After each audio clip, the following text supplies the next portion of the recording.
Olá pessoal, na aula de hoje continuaremos falando sobre termoquímica, agora com foco na energia de ligação.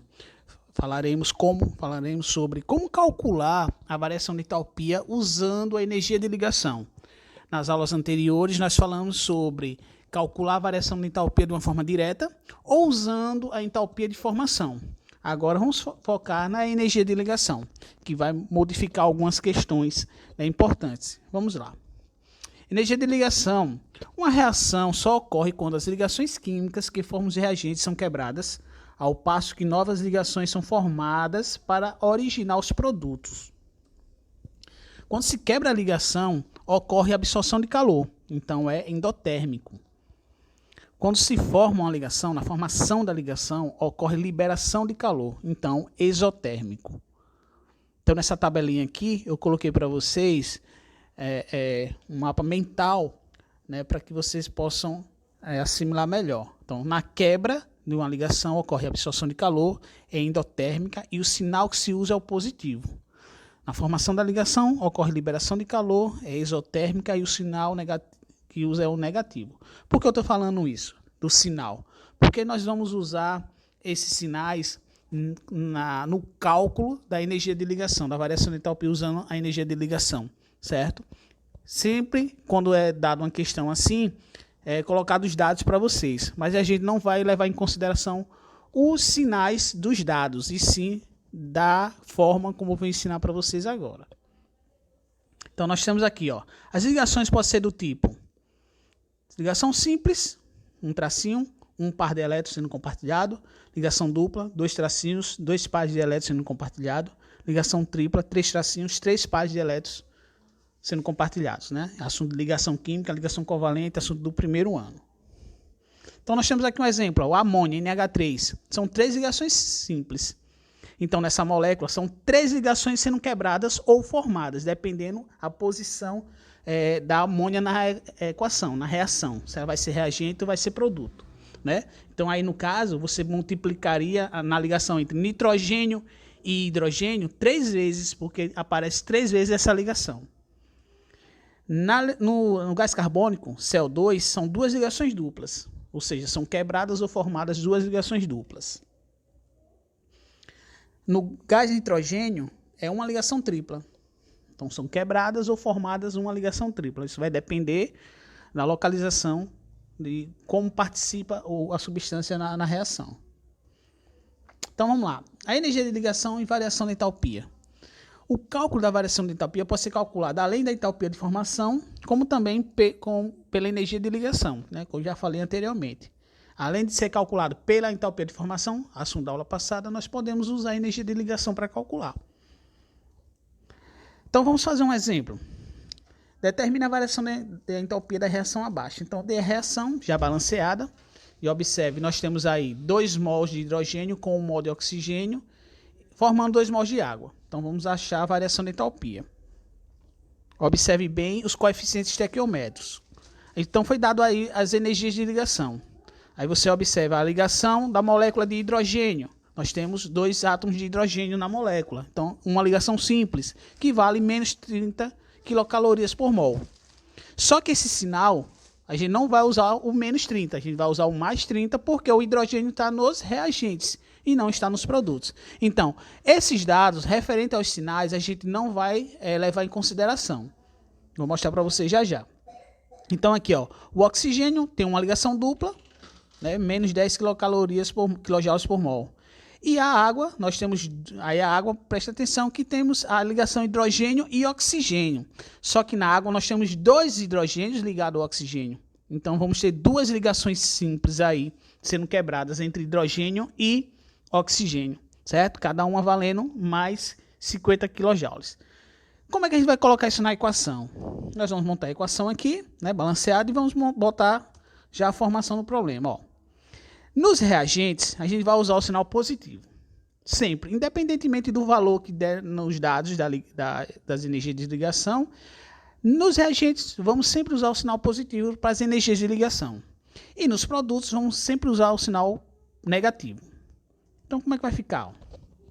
2, que é o coeficiente, vezes mais 30, que é o valor da quebra da ligação de hidrogênio, mais 1, que é o coeficiente do oxigênio, vezes mais 10, que é o valor da quebra da ligação entre os átomos de oxigênio.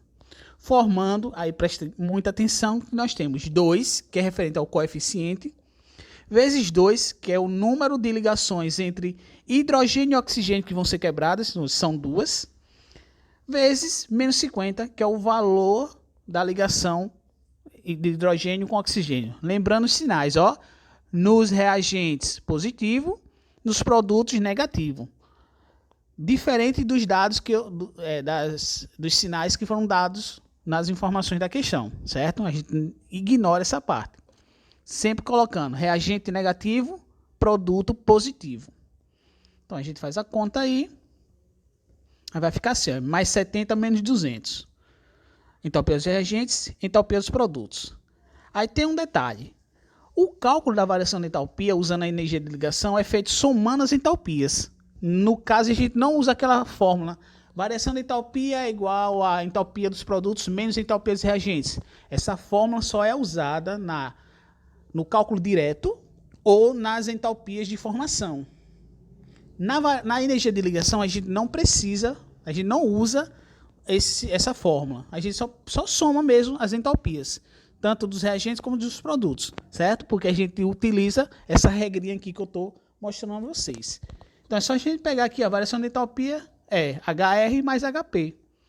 Então fica assim, ó, ΔH é igual a mais 70 menos 200. Então, a variação de entalpia é igual a menos 130 kJ. Ou seja, a formação de 2 mols de água libera uma energia de menos 130 kJ. Certo?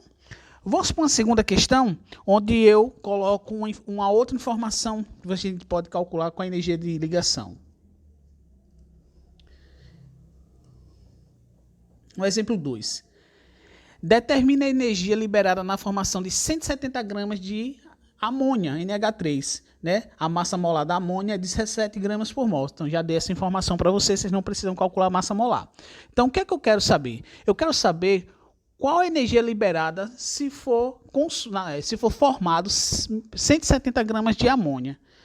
Aí eu dei aqui ó, a equação já balanceada e dei os dados da energia de ligação, né? A molécula de nitrogênio, a molécula de hidrogênio, a molécula da amônia, da ligação hidrogênio-nitrogênio. Já estão aí os dados, certo? Então vamos aplicar no problema. Ó, já montei a equação aqui. Fica 1 mol, né, 1 referente ao coeficiente do nitrogênio, vezes ao valor da quebra da ligação da ligação nitrogênio com nitrogênio, que é a ligação tripla, que é mais 224. Observe, reagentes positivo, mais 3, referente ao coeficiente do hidrogênio, vezes mais 100, que é referente à quebra da ligação hidrogênio com hidrogênio. Certo? Nós vamos ter aqui, aí vai ser formado, né? 2 mols de amônia, então nós temos o coeficiente 2 vezes. Na molécula de amônia são 3 átomos de hidrogênio para 1 de nitrogênio, ou seja, são 3 ligações que vão ser formadas, para cada uma no valor de 150. Como é formado, fica negativo. Então fizemos as contas. HR e o HP. Vamos usar aqui a variação de entalpia. Só somar as entalpias e o valor vai ser esse aqui, ó. Mais 524 menos 900 vai dar menos 376 kJ. Ou seja, para formar 2 mols de amônia, são necessários uma liberação de 360 kJ. Só que a questão não terminou aí. Eu quero saber 170 gramas, quanto é que vai liberar de energia? Aí observe, esse valor aqui, ó, é referente à formação de 2 mols de amônia. 2 mols de amônia libera essa quantidade de energia. Então, eu não sei quanto equivale 2 mols de amônia. Então, vou ter que transformar a massa que foi dada aqui, ó, esse 170, em mol. Então, aplica-se a fórmula, ó, do número de mol. Vou transformar esses 170 gramas em mol. Então fica 170 gramas dividido por 17 gramas por mol, vai dar 10. 10 mols de amônia. 170 gramas equivale a 10 mols de amônia. Então a gente aplica a regra de 3. Ó, se 2 mols de amônia produziu, liberou uma energia de 360 kJ, 10 mols de amônia vai liberar quantos? Então aqui fazendo a regra de 3, o resultado vai ser menos 1.880 kJ. Portanto, na queima de 170 gramas de amônia, são liberados 1.880 kJ. Então é isso, pessoal. Né? Até a próxima aula que a gente vai trabalhar a lei de Hess. Um abraço a todos.